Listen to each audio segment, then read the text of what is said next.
Noong September 21, nayanig ang buong bansa. Filipinos from all walks of life, workers and farmers, students and teachers, mothers, fathers, solo parents, senior citizens, LGBTQ, runners, cyclists, motorcycle riders, celebrities, the poor, the rich, and the middle class marched in the streets. They called it the nationwide anti-corruption protest. Pero higit sa marcha, isa itong sigaw. Isang napakalakas na sigaw na matagal nang naiipon sa dibdib ng sambayanan. Ito ang alab ng puso sa dibdib na buhay ng bawat Pilipino na tumatangging magpasiil.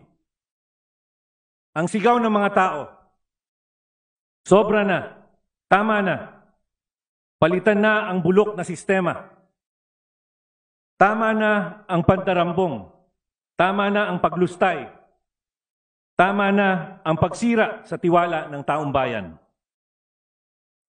Ang mga sigaw nila ay umaalingaw-ngaw sa mga kalsada. And ngayon, Mr. Speaker, hayaan natin na ang sigaw ng bayan ay umanig naman sa atin dito sa Kongreso. Mr. Speaker, hindi na tayo pwedeng magbingi-bingihan. Hindi tayo pwedeng magbulag-bulagan. Because what they marched against out there is what we are duty-bound to confront in here. Last September 20, President Marcos announced that 60 billion earlier taken from PhilHealth and transferred to the National Treasury will now be returned to the state health insurer. Hindi ordinaryong pondo ito. These were earmarked funds, money of the people, collected under laws passed by this Congress, money meant to heal the sick, to pay hospitals, to save lives. Pero imbes na maging gamot, imbes na maging hospital bed, imbes na maging tulong sa pamilyang naghihintay, the money was diverted elsewhere. Billions withheld from their rightful use, habang ang mga kababayan natin ay patuloy na naglulugmok sa kahirapan. Now that these funds will be returned, let us demand that PhilHealth finally do what the law requires. For one, implement the long-delayed counterpart for solo parents who are direct contributors, a clear mandate under the Expanded Solo Parents Welfare Act.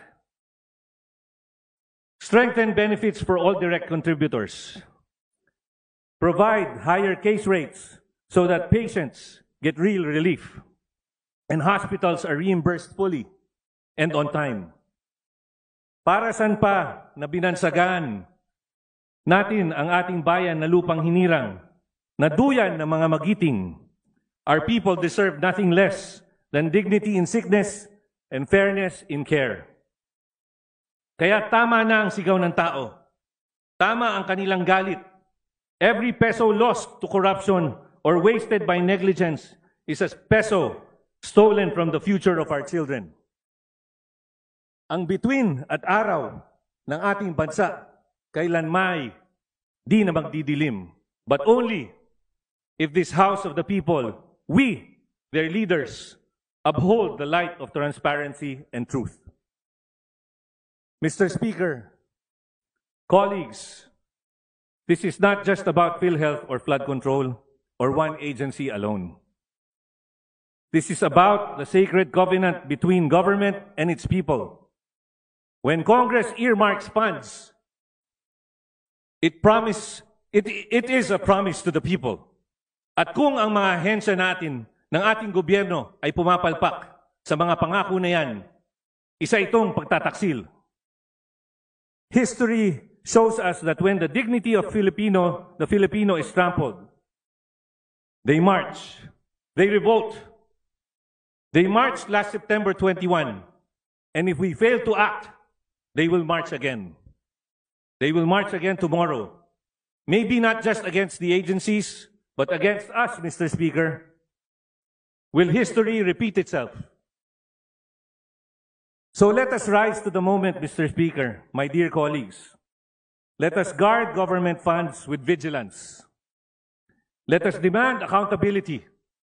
Let us ensure that the taxes of the people serve the people fully, faithfully, and urgently.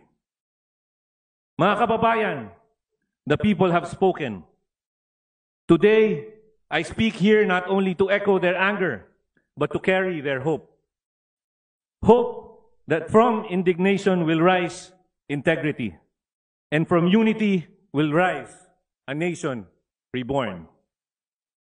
And if people are asking for transparency, then let us start it here, in this Congress, in this House of the people, under our new Speaker.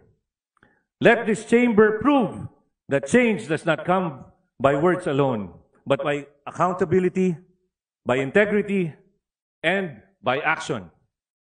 Change must start from us. The people are asking for transparency in our halls, then let us give it to the Filipino people.